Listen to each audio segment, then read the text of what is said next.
Hi, welcome to the 12th House. I'm Michelle, your host and ad witch in charge here at Holisticism, and I am so happy that you're tuning in with us.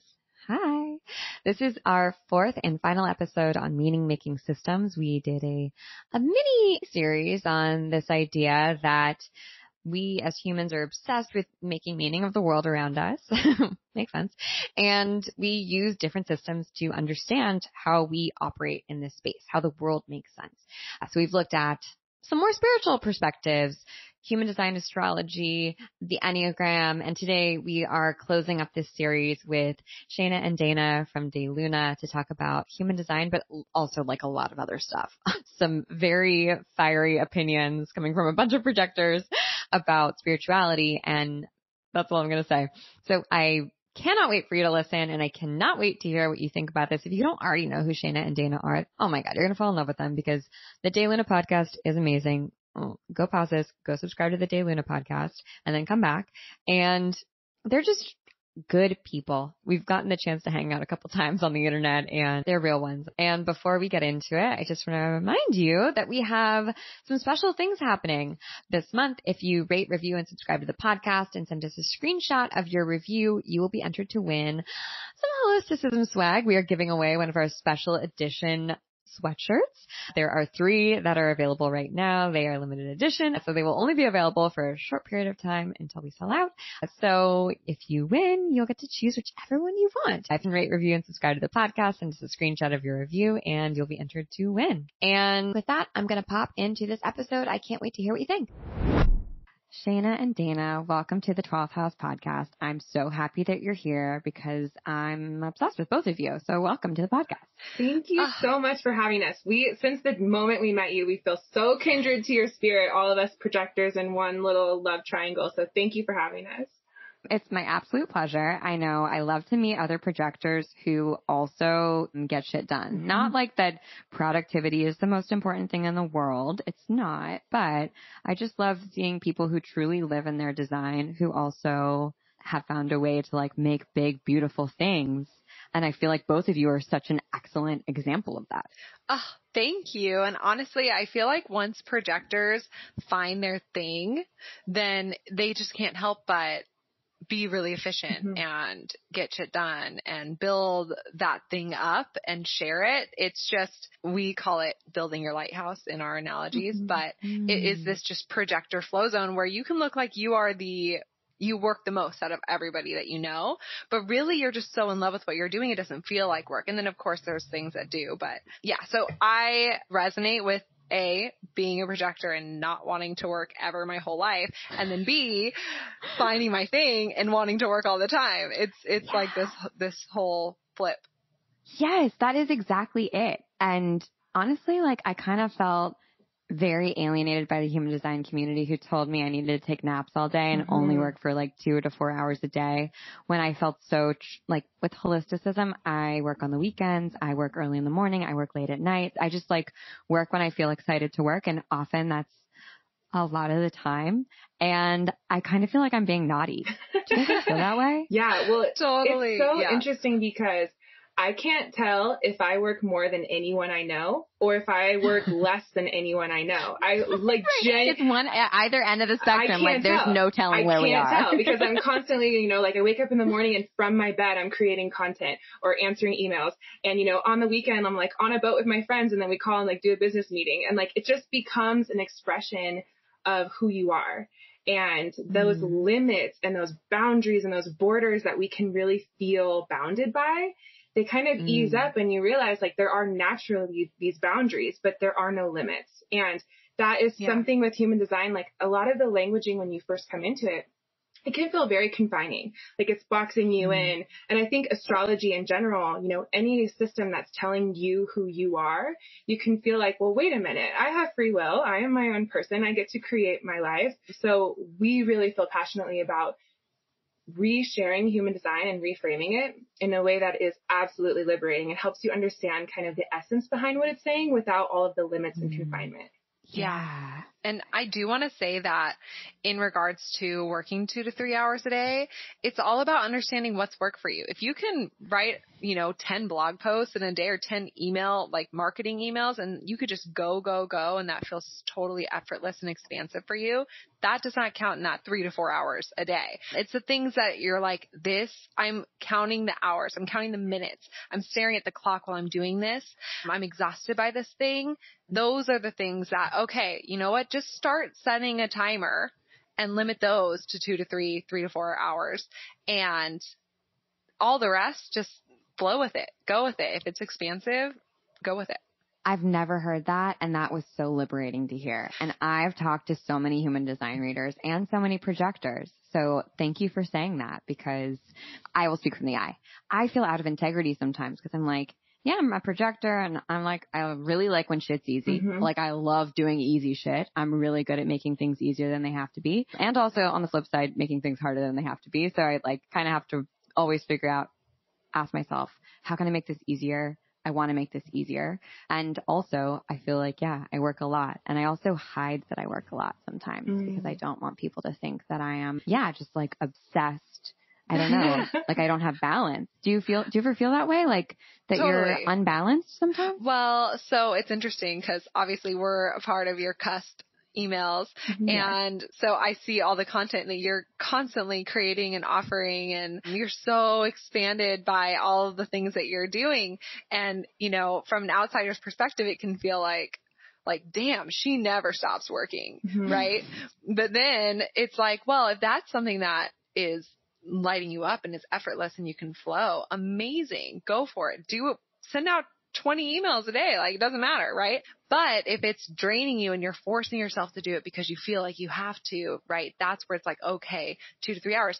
But I do want to say with the balance thing, I think whatever your thing is that you're super into, it's going to feel like, am I out of balance? Because this is all I do. All we do is talk about human design, right? All we do is create things around human design and do readings and trainings and products. And it's literally, and everybody in our lives, it's like, oh, well, with your design, blah, blah, blah, blah. Or, we really live it too and help our people live it as well, and our employees. And so, human design is, we do sometimes, I feel, out of balance. Oh, wait, there's also other things. Brunch.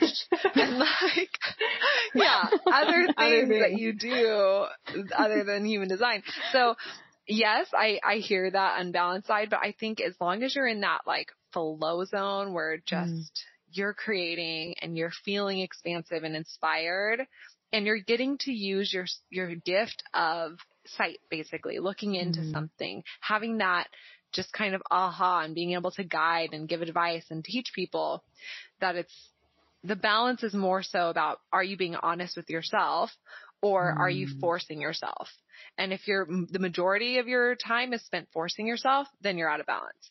But if the majority of your time is being honest with yourself and honoring it, honoring what your body is telling you, listening to your strategy and authority, if you know what those are, then I feel like it doesn't matter what it looks like on the outside, right? You're in balance. Plus, it always looks so different on the outside than it does on the inside anyways.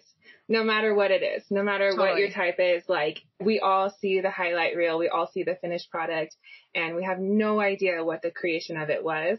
So it's so much more important to be honest with yourself in your own process and feeling your own body as a meter. And then these strategies in human design are kind of like this reflection that you can look at to say, do I recognize what I feel in this external reflection? And does that help me or not? But really all you need to do is listen to your own body and do what feels natural, which is the most simple thing in the world, but obviously the most difficult thing to execute, especially in this day and age. That couldn't be more true. I'm reading this awesome book by Alain de Botton, who's a modern day philosopher, and it's about living a more exciting, enjoyable life.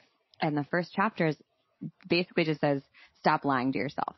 All we do is lie to ourselves all day long about what makes us happy, about what bores us, about what excites us, about what turns us on. And as a result, we don't really know anything about ourselves, and we don't really know what's true.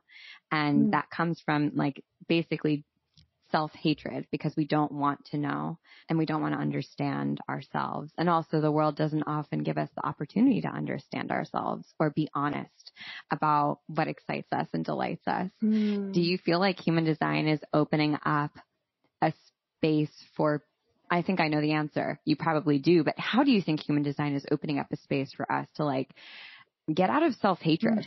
Because I think that's what the world perpetuates, right? Is like, if you don't fit into the way that the world is supposed to be, like you have to sort of tamper yourself down and like make yourself small to fit into this because you hate who you are. Right. Just so you can fit into the normal box. Yeah. Does that question make sense? Yeah, for sure. Totally. And I love what you said. Literally the words that you were just saying were like honey dripping down my brain because it's so true. Like really being honest with yourself and authentic with yourself. And in human design, we have the phrase listening to your authority. So, really the core essence of human design is that every single person is absolutely unique. Period. There is no one else that is exactly like you. It's like a blueprint, a fingerprint. You're completely unique. And all of human design, there's this whole mental concept that's showing you how, but there's this thing that overrides all of it called your authority. And that's what the essence of human design is. It's can you become the authority of your own life? Can you feel 100% empowered to know what is right for you, what is aligned for you, what is authentic for you? And can you listen to that with like these blinders on from what everyone else is doing?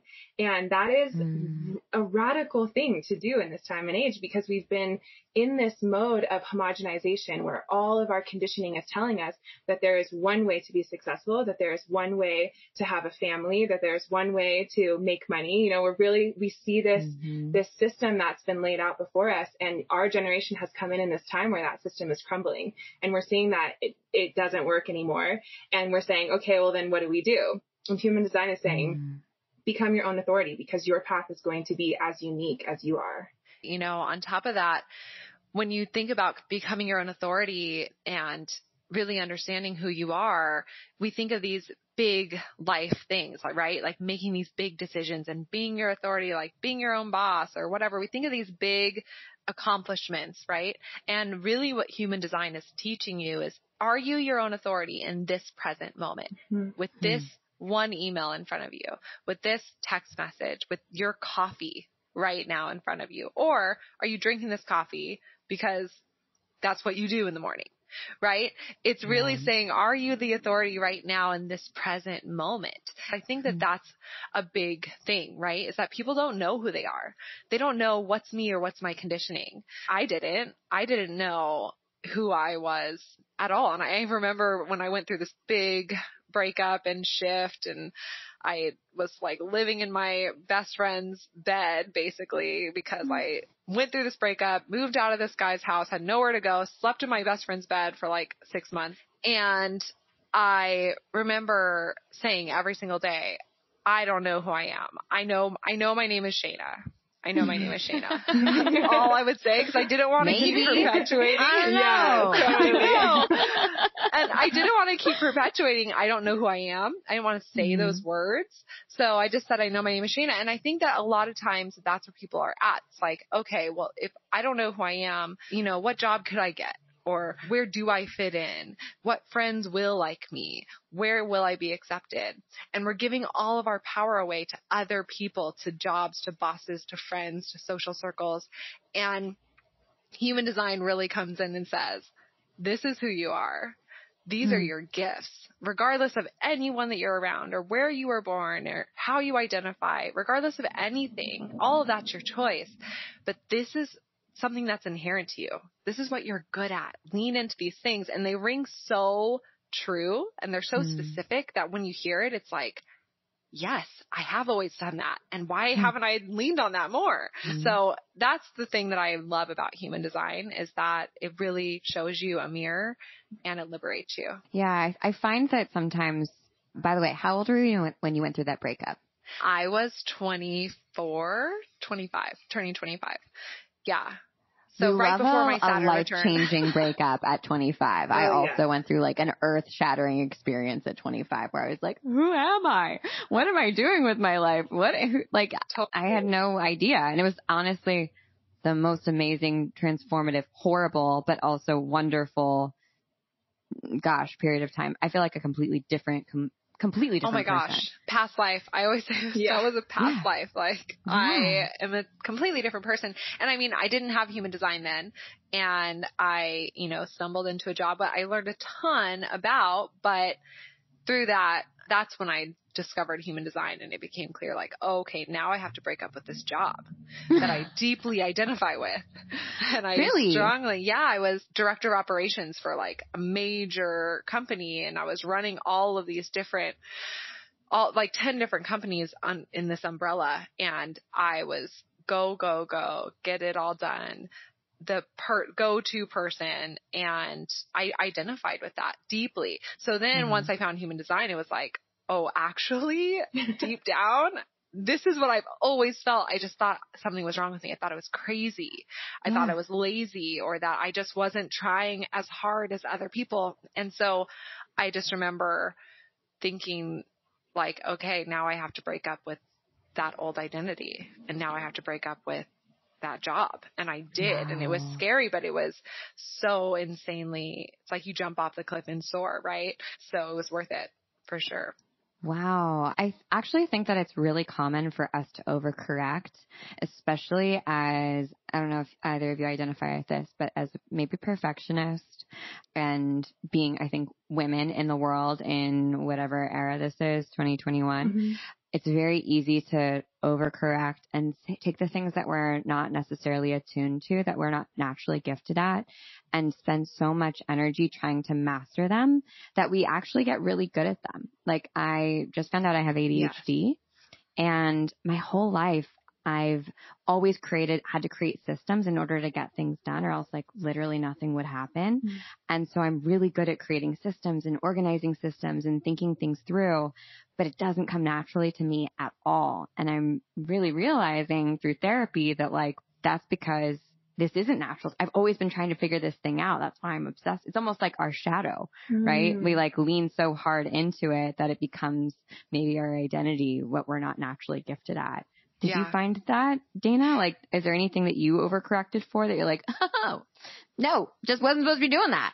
Well, for me, I had a little bit of a different experience than Shana. Like, she was really like corporate boss bitch, CEO, like doing all the things before human design. And I was on a different path, like a much more like chill and, like doing my thing. But I did have this point where I'm like, okay, I need to grow up and I need to do something. Right. And so I just looked like, what should I do? And what are other people doing? And went into like a corporate job as a therapist and became really, really good at that because I learned it really quickly. And I was the best person there and they wanted to promote me. And so then I had that experience of like becoming really, really good at something new because I've always been a good student. I can learn anything, even if it doesn't resonate with me. I can remember it and I can ace the test, but it's not who I am. And it doesn't bring me fulfillment. And so I really got into that, people feeling so proud of you because of what you're doing. And deep down inside, this is all a sham. This is not fulfilling for me. None of this is me. And, this enormous pressure of people saying, oh, I'm finally so proud of you for what you're doing with your life. And knowing this isn't it. And, when you take this great leap of faith and decide to quit that thing that is not right for you, then people say, oh, I'm so disappointed in you. I'm disappointed that it didn't work out. So did people really say that to you? Yeah, absolutely. And that for me was a lot of my conditioning, was needing to be perfect in people's eyes. Like, especially my family, like I always was such a good student growing up, always got amazing grades. So I kind of tried to bring that into my professional life too, of like acing the exam, but the curriculum was not ever something that was right for me. Wow. I think we can all say maybe we're like a recovering perfectionist club over here. Sure. Definitely. Totally. And I think that there's like this side of experiential wisdom, right? Of mastering something that you're forced to do, like you were saying. And then now it's kind of your thing because you're really good at it. And we've seen so many people where, in their human design chart, it doesn't work for them to have, like, it's not ideal for them, I should say, to have structure and super rigid discipline with what they're doing. but they've learned that through their conditioning, and they actually help teach people to create structures and containers for them to grow in. And it's interesting because now they're incorporating, okay, my personal life and my own internal work, let me allow this flow and play, but I can still use these skills that for whatever reason my life has led me to learn. And it doesn't mean that it's bad. It doesn't mean that that's your conditioning. You need to release it completely. It's great. Use your experiential wisdom. Even if it came from a place of conditioning, the real question is, if you're using your authority and this lights you up, great, keep using it, but in a way that doesn't feel so, I wanted to say abusive, but like you're beating yourself up with it. Yeah. You know what I mean? No, it is like self-harm when we consistently are out of alignment with who we are. Like when we try to keep ourselves small to fit into the way we're quote unquote supposed to do things. It's like, cutting off our edges, like not allowing ourselves to be the fullest versions of who we're meant to be. And that's also like stealing from other people, which I think often it's hard for us to be motivated to share ourselves authentically because it's really scary. And I think from where I sit, a lot of us who are people pleasers, what motivates us is that if I don't show up, I'm stealing from all the people who I could be helping. Like I am taking opportunities and like potentially like the most expansive future away from someone that I'm supposed to teach or help or show the path to. And that can sometimes be a trigger to get into action when we won't always take care of ourselves. Sometimes, like if we have a dependent and we haven't been taking care of our health, and all of a sudden we have a baby or a family member who we have to be responsible for, it's like, shit, I better start like eating healthy and working out because now this isn't just about me. I'm so curious how we can look at human design from a more communal perspective as opposed to like radical individualism, even though that's so much of what it teaches, because I do think that there's an element of like, it's important for us all to be working in our design and to show each other that we can coexist with our design. Does that make sense? Totally. And you would say this because the main energy in your chart, your sun gates and your earth gates, part of your cross of incarnation, creates a channel, both conscious and subconscious for you, is the channel of community, and is how are we holding space for each other and connecting each other, and how do our decisions affect one another. And so it's like right up your alley that this is how you operate. A little on the nose. Yeah, it's perfect. And the other side of your cross is all about planning and details and using your skills to create things that support the collective or the community. So right on for you. But yes, I think that with this radical individualism in a community space, it's honestly the most important thing that you can do for a community. So really what human design really talks about, that we're in this old paradigm, I'm putting in quotes, and that we're going into this new paradigm in 2027. And the last 400 years have been about creating structures and creating community and creating, churches and religion and sports teams and countries, and my country is greater than your country, my sport, all these like structures around community that are restricting, right? In some way, you can't sit with us energy. And then this 2027 energy that human design is really here to help usher in is all about, okay, but who am I as an individual, and me as an individual? How do I coexist with you as an individual? And when I truly am my own authority and knowing who I am and knowing what my gifts are, how can I honor that while also honoring all of that same individualness of you? And instead of saying, this is my table, you can't sit here, saying, okay, I'm a person at the table, and so are you, and so are you. And now we are all people at the table, and what do we want to eat? Right? And not feeling upset that you want to eat vegetables and you want to eat steak, but instead saying, okay, great, we're all at the table. So it's about inclusiveness just as much as it is about owning your own individual mark. And I think that you do that so effortlessly and so beautifully. You're such a leader in this space of how can we be completely supportive and inclusive in honoring the individual, honoring how you identify, who you connect with, what you need to be supported, and knowing that that's different than this other person that's in the same community. I think that that's really where we're headed and what human design is here to help support you in as you move forward. When you said in particular, we're moving into this new paradigm shift, right? How do you guys prepare for that? Because I think that that's a projector trait, is to sort of have that foresight. And also, obviously, you're so expert in human design. How do you live with one foot in the present and also one knowing what the future kind of holds for us and how things will shift? Yeah, well, I want to say that, just this time frame that we're in right now, I've had this thought since I was a small child of, why am I alive now? Like, why? And, I used to feel a bit overwhelmed by, I used to really feel like I don't want to wear clothes. I don't want to go to school. I don't want to drive in a car. I don't want to have money. For a long time, I thought, why am I born in this time frame?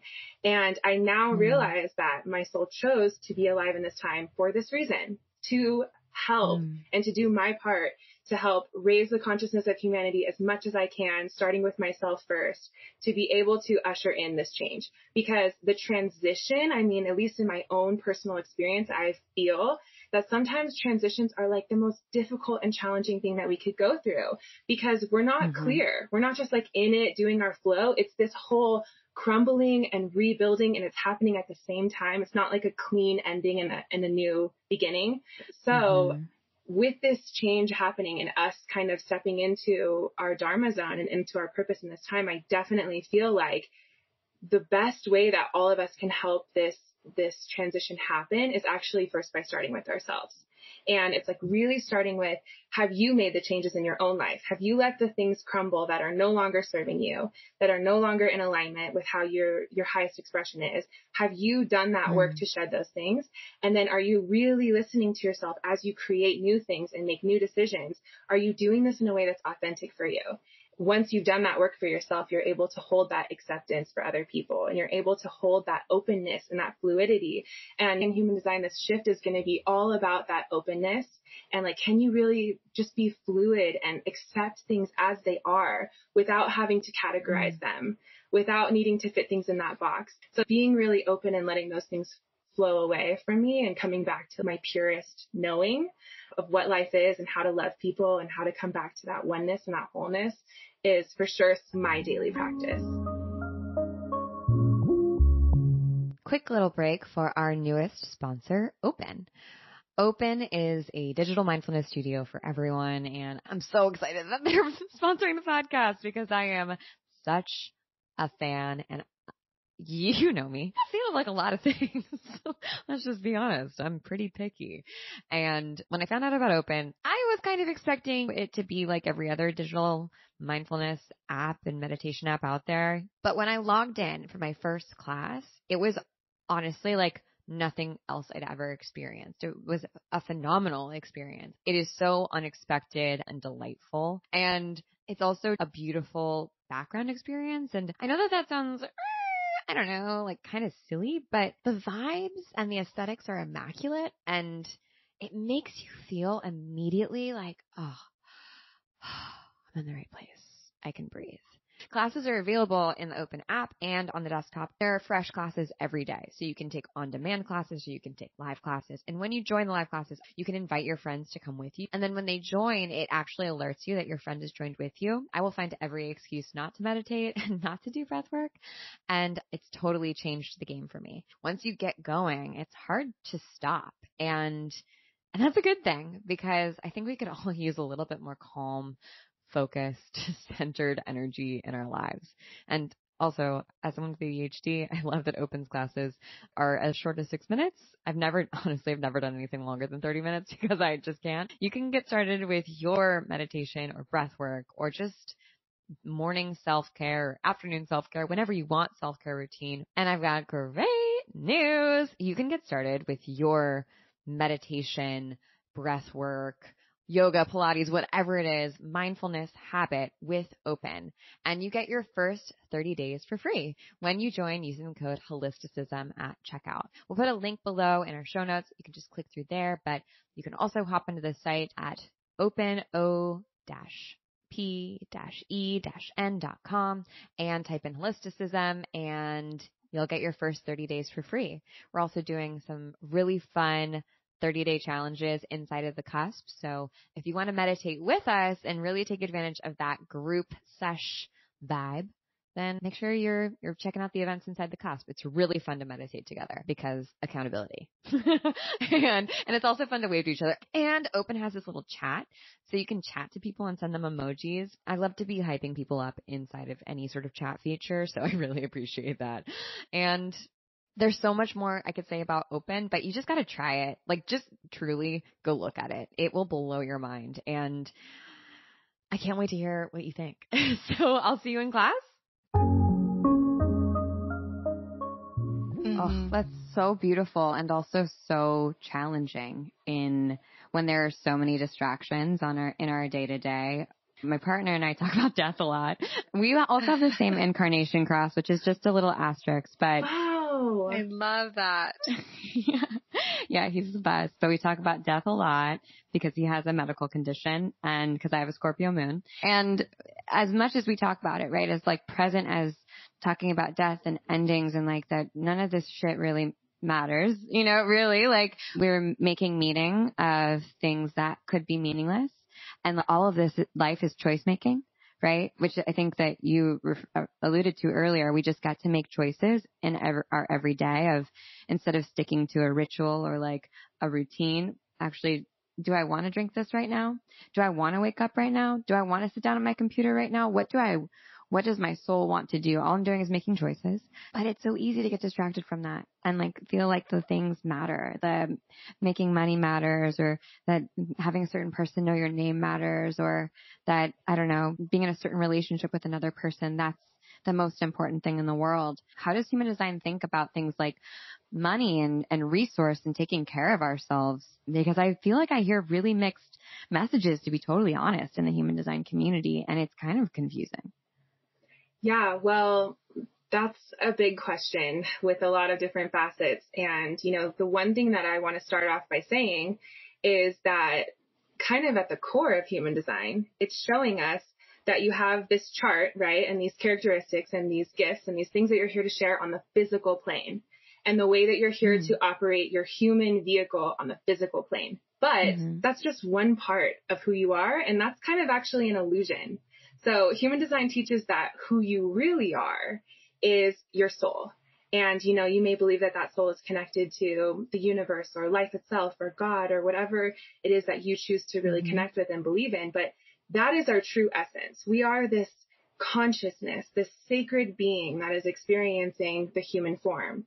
And before you incarnate into this lifetime, your soul chooses every single aspect of your life, all of your soul contracts, all of your design, every gift that you're going to have, your physical form. That's like picking your video game character, right? Exactly. It's like, I want my video game character to have like all these cool skills. They're going to suck at that, but they're going to be amazing at this. Totally. And like, we don't think about that enough. Like, we chose these characters, bro. It is crazy that you said that, because I just thought about that literally the other day and scripted it out to talk about on a podcast. Michelle, you are my spirit animal. Yeah. Anyways, you pick this avatar for a reason, right? But it is an avatar. It is not your truest, highest essence. It is part of your human experience. And it's important, right? Because here we are in the human experience. We're experiencing the illusion. We are playing by the rules of the mundane world. And we have to have money. Otherwise, we won't be able to eat or have a place to live. So while all of these things are absolutely real, in another sense, they're not. And so human design is actually kind of bridging that gap for you. It's showing you are not your human. You are this infinite, connected, spiritual being that is experiencing life in this human vehicle with these characteristics. And here's how you operate the manual to that vehicle. I love that. That really helps. Now I'm like, human. Design. Right. It's the human side of you. And it helps me a lot because so much of my spiritual journey has been about connecting with that infinite part of me and feeling so blissed out and loved and safe and whole in this very spiritual sense. But then here I am in the human realm, like filling out a job application, like, not enough money in my bank account for my rent. And I'm like connecting with that spiritual form. It's gotten me so far. but like, now what? You know, how do I actually ground this down into my day-to-day experience? And that's where your human design really comes in. It's like showing you the main thing that you need to know is here's how your energy is designed to operate in the world. Here's how much energy you have. If you focus it in this strategy, things are going to start to feel easy for you instead of feeling like you're constantly swimming upstream on this mundane plane. And then the big thing really is making those decisions. It's one by one, making a decision that's right for you and aligned for you. And it puts you into this place where all of these things that are meant for you and designed for you by your soul, you're actually in alignment to be able to receive them. So that, you know, when you're following your strategy and authority and you're living in this place of alignment, you are naturally magnetic. You are naturally abundant. Anything that's meant for you, you will magnetically attract the resources that are needed to support you in that plane. So I really see human design as like so powerful for that reason, is that it grounds these kind of spiritual concepts into the actual physical world so that we can use it to improve our human life and to kind of bridge that gap. Yeah, it's so much of spirituality for honestly probably a millennia, right? If we look at Christianity and Western religions, is about ascending, right? And getting out of this plane, this whatever, like this human hellscape, as some would call it. But what if we're really missing the point? And the point actually is that this is heaven and that the spiritual experience is not ascending and trying to get away from this and being past this. It is like getting, even thinking deeper into the humanness of it all, and the sweat and the blood and the joy and the laughter and the dirt. And like, that is what the ascension is, right? Like that's the spiritual experience, is being a human being. It's not trying to sever yourself from your humanity through meditation or whatever, like being holy, not having emotions or feelings. It's not, maybe it's not about equanimity. Maybe it's about like the deepest feelings we can possibly feel, the most human we can possibly, the most alive we can feel, because that's what we're supposed to do. So maybe the pain and the joy are equally important to sink into. Yes. That pain and joy, that suffering and that elation, that we're here to feel all of it. A lot of spirituality kind of helps you to spiritually bypass a lot of those things.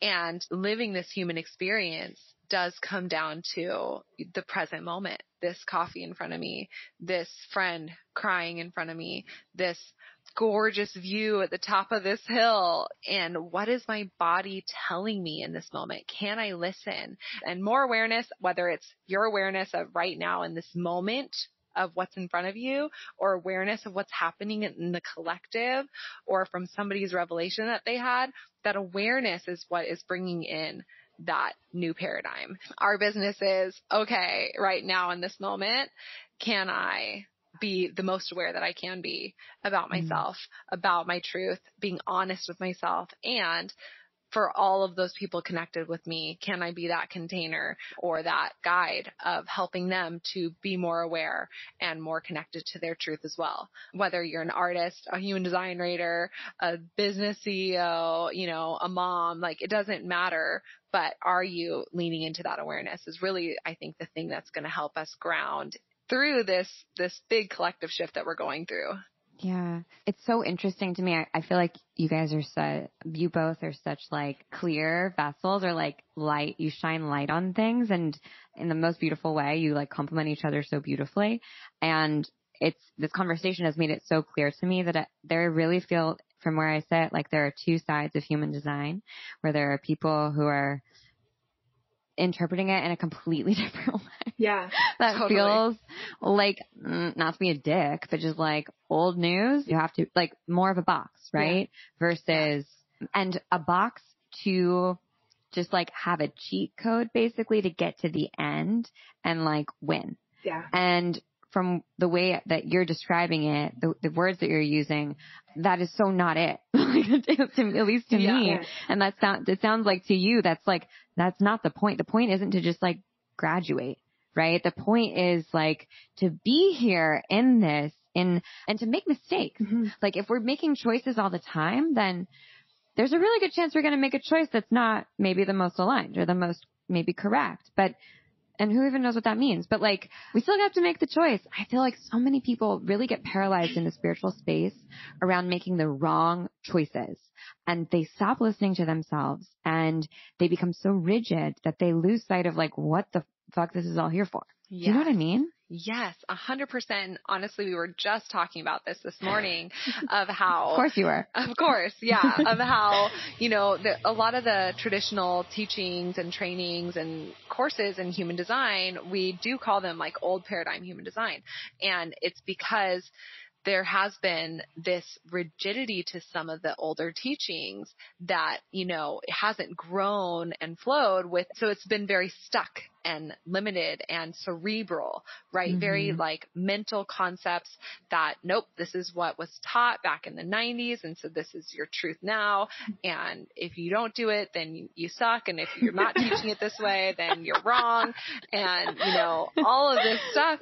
And I was just saying back when that was set up, those structures that are here to crumble down if they're limiting you in any way from being an individual, that was back in the 90s. And back in the 90s, we thought like we'd have flying cars in 2020. And in a lot of ways, the last few years for Dana and I has been an incredible observation or field study of seeing how this is actually helping people. All the people we've seen with Gate 37, like what is actually what their experience, all the people we've seen with, this authority, with these gifts, what is actually helping them and what isn't. I mean, we've done over 1,000 readings at this point, probably. Wow. And it's been this incredible field study to witness that.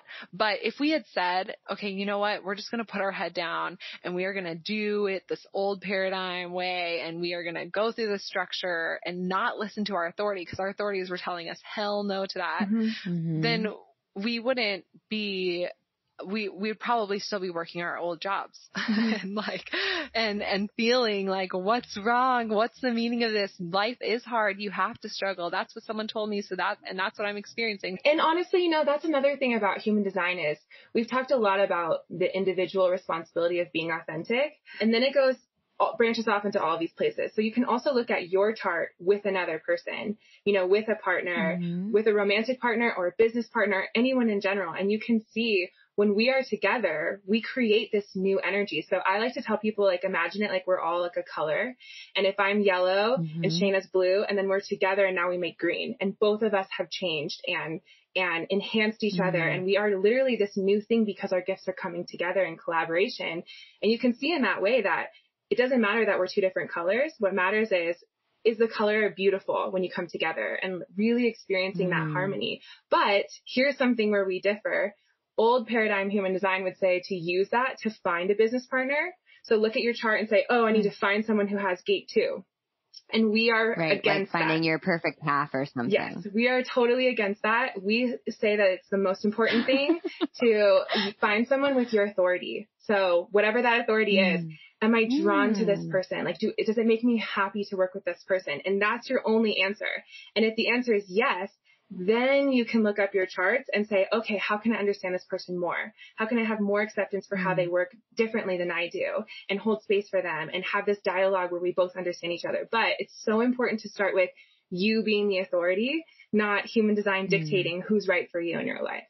I love that. I feel like I resonate with that. We have a team of Wallace is an MG, Thais is a generator, Janelle's a generator, and they're our two community leaders. And then I'm the projector.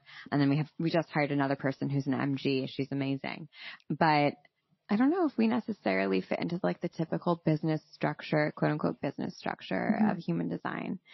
Yeah. So that's really interesting. Although I do know that when we pulled our charts together, we are complete as a business. Like we've got all of the little blocks colored in, which is sweet. Yeah. But I think that you're right. Like you shouldn't just, it's like you wouldn't go be, if you're into astrology, you wouldn't be like, I need to date a Capricorn. So I'm just not going to date anyone who wasn't born at the end of December or January. Everyone else is off the table. Like you wouldn't do that. Right.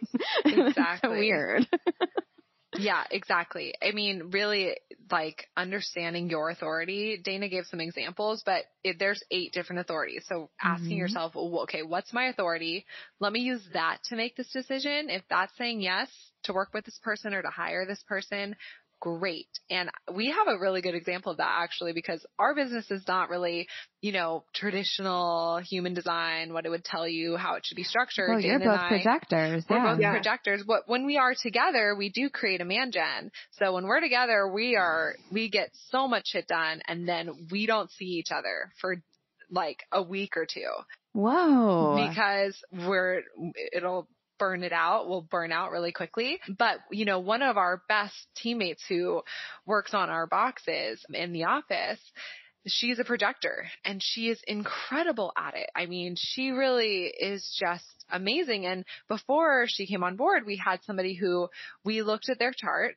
It's so weird. I don't know if we're allowed to do this, but we had everyone send in their birth times. We do that too. Don't worry. Considering resumes, and we based off this girl's chart and just her resume, we were like, you know what? I think she'll be great. Her chart seems like it'll be great. She's a generator, and she was not. It was not a good fit, and I was reluctant to have a projector in this role, and she's amazing. So it's really like, don't let human design dictate to you what you can and cannot do. That again is giving your power away. Really coming back to using your authority. It sounds like the way that you both describe human design to me is more like almost sometimes we can define ourselves more easily by what we're not than by what we are. Absolutely. And we like to tell people all the time, like, if you're a projector and you want to work this 9-to-5 job, please do it. Like, you come first. What you want comes first. And then it's like, okay, if this is what you're doing, now let's look at your human design and find some strategies and some ways for you to really just honor yourself more and give yourself permission to do what feels natural. And that's the word permission is really a big association with human design, because we find all the time that people say, like, I just feel like everything you told me just gave me permission to do what I already was feeling. And, that is so funny to me and powerful, because it's like, we're not really telling you anything new about yourself. We're telling you those things that in the back of your mind, it's like, I always wished I could do it this way. I always dreamed that I could have a life like this, but I literally didn't think it was possible because of what I've been taught. So we always want to encourage people, start with yourself being your own authority, and then come to the more cerebral parts of human design so that you can create strategies and allow yourself to kind of check in and give yourself permission for the things that you felt naturally. But what feels natural always has to come first. That's beautiful. You're reminding me that when I first started Holisticism, my dream job was to just be myself, was for people to pay me to be myself. And that meant like researching the things I love to research and like telling people about them and just like writing and making content and sharing what I was obsessed with. That is kind of that's my job now, which is pretty cool. Yeah. It's so funny. When right after I broke up with my old job, I kind of had the same thing of like, okay, what is it that I want to get paid for, right? And my answers did not make any sense at the time, which were, I want to wear a kimono all day. I don't want to have to get dressed for anything. I want to drink cacao, and I want to connect with like beautiful things and share my insight. And obviously now looking back, we have boxes and they have kimonos and cacao and crystals and also a human design booklet and all this stuff. And it's kind of really come together. But back at the time before I quit that job, it was like, I just want to wear a kimono all day. And I want to give people kimonos out on the street. Like, what is that? I don't want to be a kimono seller. Like, I'm not trying to like be at a farmer's market selling kimonos and cacao, but here we are. And it just turned into its thing, similarly to you. So it's beautiful. Yeah. It's always like confusing when you're in it. Like Dana said, when you're in that transition, because you don't know where you're going, you can't see. And so it is just knowing that your body is trying to lead you to be in the right place at the right time, to have that sight, to have that understanding or idea or inspiration or hear that podcast.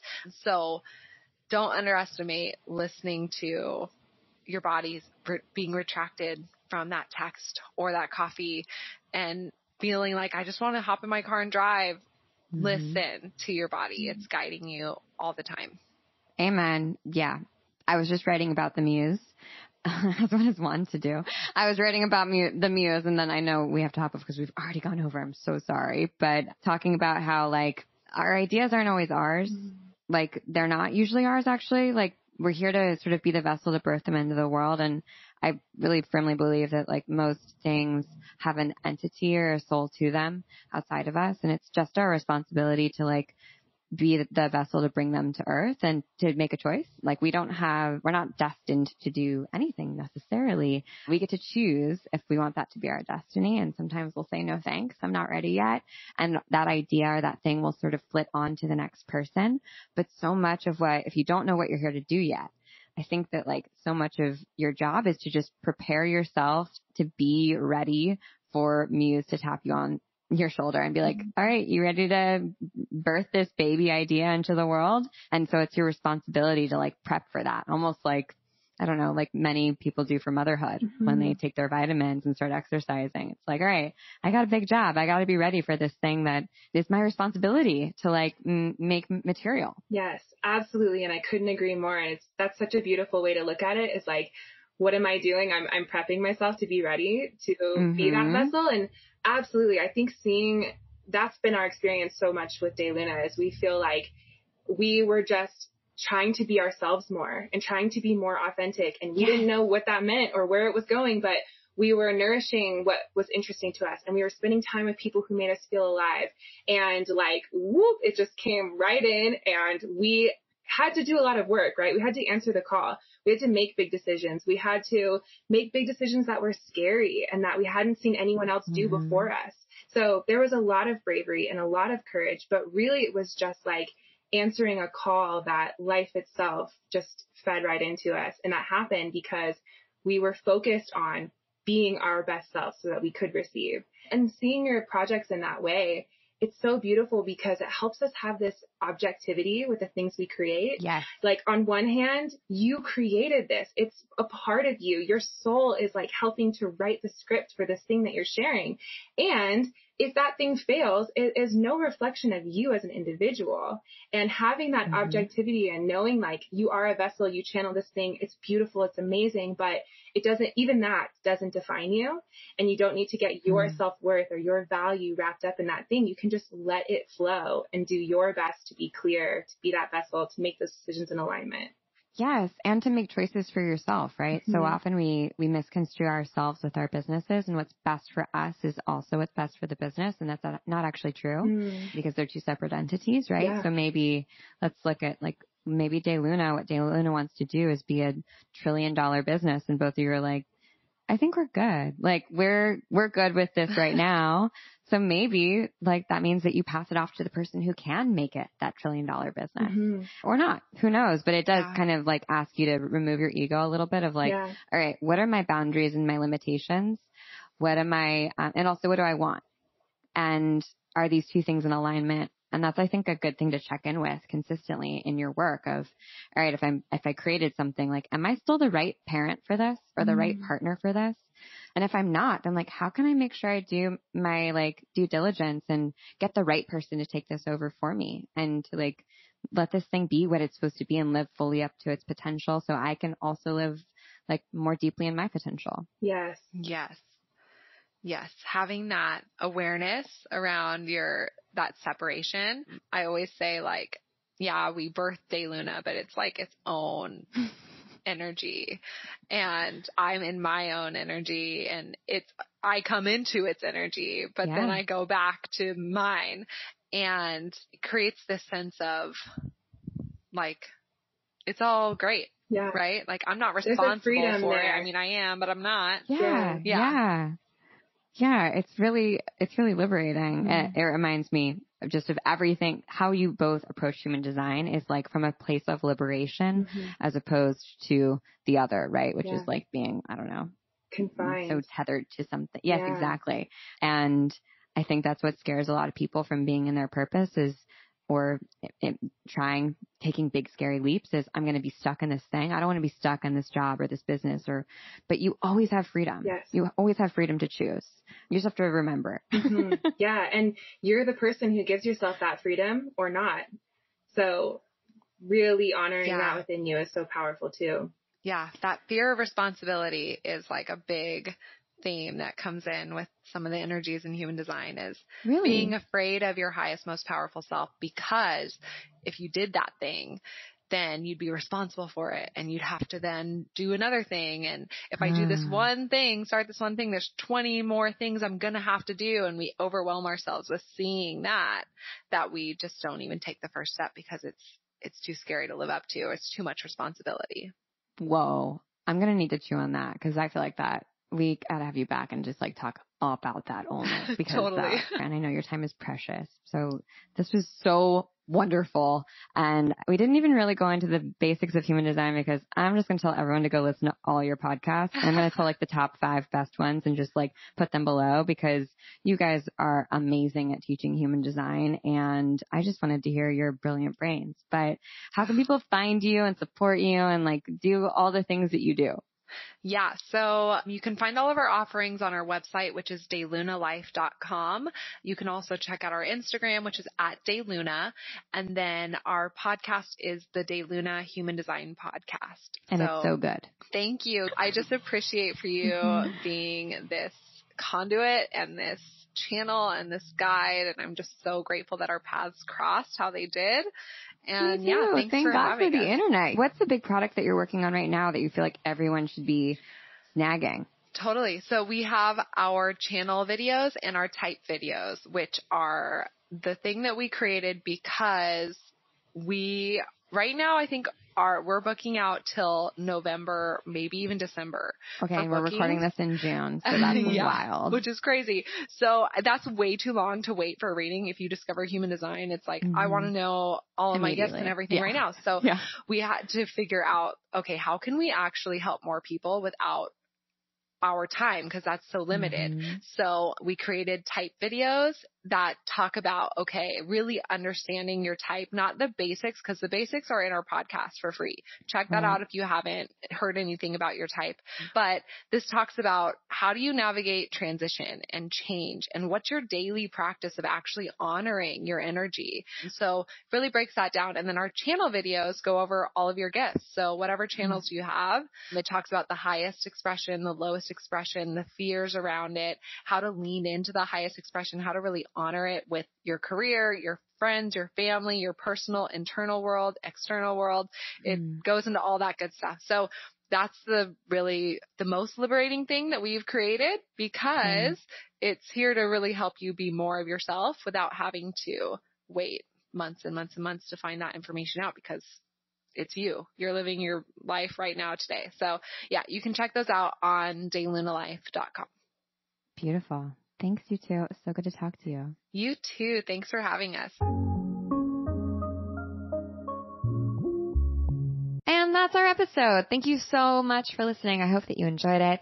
This is our last edition of Meaning Making Systems. Thank you for listening to this podcast. Thank you for, promoting our guests and giving us your feedback and writing reviews. And when we have sponsors participating in what the sponsors have to offer, especially when they're giving away free things, it means so much. If this has been meaningful to you, if any of these episodes have resonated with you and maybe you haven't already shared, please do. It really makes a big difference. I know it's so silly to say that, but there's an energetic exchange that happens. And in the age of media, especially digital media like podcasts and YouTube videos and blog posts, you can upvote, you can sort of say thank you to someone by doing something that's so simple and so free as sharing with others or clicking on links. So because I know we talk about intuitive business a lot on this podcast, I want to be completely candid and let you know that does make a huge difference to us. And we are so grateful every time you share, every time you tag us.